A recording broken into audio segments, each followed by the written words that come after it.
की जंग छेड़ी गई और बक्सर की जंग के बाद 1780 के अंदर मैसूर का शेर दिल नौजवान टीपू सुल्तान रहमतुल्लाह अलैह मैदान कारजार में उतरते हैं और उतरकर अंग्रेजों के खिलाफ मोर्चा लेते हैं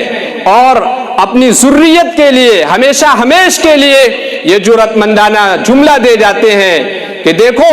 घबराने की जरूरत नहीं है, जान बचाने की जरूरत नहीं है, छिपने और भागने की जरूरत नहीं है, बल्कि ये जुमला कयामत तक तुम लोग याद रखना कि शेर की एक दिन की जिंदगी गीदड़ की 100 साला जिंदगी से बेहतर है। अल्लामा इकबाल अलैहिर्रहमा व रिज़वान ने इनकलाब जिंदाबाद का नारा लगाया। शाद बिस्मिल अजीम आबादी ने कहा था, सरफरोशी की तमन्ना अब हमारे दिल में है, देखना है जोर कितना बाजुए कातिल में है। मौलाना अबुल कलाम आजाद रहमतुल्लाह अलैह ने अपनी तकरीरों के जरिए से, अपनी तसानीफ के जरिए से और अपने कलम के जरिए से हिंदुस्तानी इंसानों के दरमियान जिहाद की रूह फूंक दी। और यही वजह है कि मौलाना अबुल कलाम आजाद रहमतुल्लाह अलैह को जेल की सलाखों के पीछे डाला गया। अबुल कलाम आजाद रहमतुल्लाह अलैह की अहलिया की तबीयत खराब होती है। जवाहरलाल नेहरू आपके पास जेल में जाते हैं और जाकर कहते हैं, मौलाना अंग्रेजों की तरफ से ये हुक्म आया है कि अब अगर अबुल कलाम आजाद लिख करके दे देते हैं कि वो अपनी अहलिया की मिजाज पुरसी करना चाहते हैं तो हम उन्हें इस बात की इजाजत दे देंगे। लेकिन मौलाना अबुल कलाम आजाद रहमतुल्लाह अलैह ने कहा था कि एक तरफ मेरी बीवी बीमार है और दूसरी तरफ मेरी माँ गुलामी की जंजीरों में जकड़ी हुई है। मैं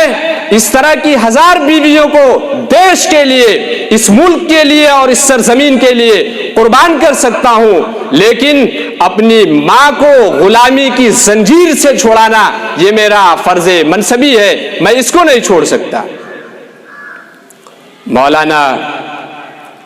हुसैन अहमद मदनी रहमतुल्लाह अलैह, ये मर्दे मुजाहिद, ये सरफरोश, ये वतन के लिए अपनी जान को कुर्बान करने वाला, ये मर्दे मुजाहिद अपने साथ कफन लेकर के फिरता था। और मौलाना हुसैन अहमद मदनी रहमतुल्लाह अलैह ने ये फतवा दिया कि अंग्रेजों की फौज में भर्ती होना हराम है। लाहौर की अदालत में मौलाना हुसैन अहमद मदनी रहमतुल्लाह अलैह को अंग्रेज की अदालत में पेश किया गया। अंग्रेज जज पूछता है, हुसैन अहमद,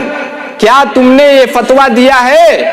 कि अंग्रेजों की फौज में भर्ती होना हराम है? मौलाना ने कहा,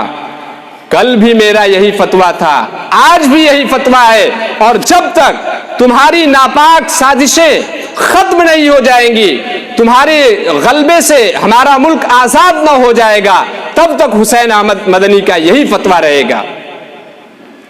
अंग्रेज जज ने कहा था कि हजरत, इसकी सजा फांसी भी हो सकती है। मौलाना हुसैन अहमद मदनी जज अंग्रेज अदालत के ऐवान में मौलाना अपने बगल से सफेद कफन निकालते हैं और निकालकर हवा में लहरा कर कहते हैं, ऐ अंग्रेज जज, तू मुझे मौत से डराता है, मैं फांसी के फंदों से नहीं डरता, मैं सूली से नहीं डरता, मैं जान को कुर्बान करने से नहीं डरता। ये देख, तू फांसी जब देगा, तू मुझे मौत के घाट जब उतारेगा, मैं अपने साथ उसके लिए अपना कफन भी लेकर के चला हूं, मुझे किसी बात का डर नहीं है। और इसी के साथ साथ लाहौर के अंदर गालिबन एक कॉन्फ्रेंस थी। मौलाना हुसैन अहमद मदनी के खिलाफ वारंट जारी हो चुका था। अंग्रेज ने यह हुक्म सादिर कर दिया था कि मौलाना हुसैन अहमद मदनी जहां कहीं नजर आए, या तो उन्हें गोली मार दिया जाए या फिर उनको गिरफ्तार करके अंग्रेज की अदालत में पेश किया जाए। एक जलसा था, उस जलसे के लोग ये समझते थे कि मौलाना हुसैन अहमद मदनी जलसे में तशरीफ नहीं लाएंगे क्योंकि उनके खिलाफ वारंट जारी हुआ है। लेकिन लोगों की आंखें फटी की फटी रह गई जब मौलाना हुसैन अहमद मदनी अपने बगल में अपना सफेद कफन लेकर के जलसे में शरीक होते हैं और स्टेज पर खड़े होकर के अंग्रेजों को ललकार करके ये कहते हैं, लिए फिरती है बुलबुल चोंच में गुल, शहीदे नाज की तुरबत कहाँ है। इसी तरीके से मौलाना मोहम्मद अली जौहर रहमतुल्लाह अलैह गोलमेज कॉन्फ्रेंस में बरतानिया की सरजमीन पर पहुंचते हैं, अंग्रेज के ऐवान में घुस करके कहते हैं कि ऐ अंग्रेजों, मेरे देश को आजादी का परवाना दो, वरना मोहम्मद अली जौहर यहां से हिलने वाला नहीं है। और मौलाना ने यह शेर कहा था, है इब्तिदा हमारी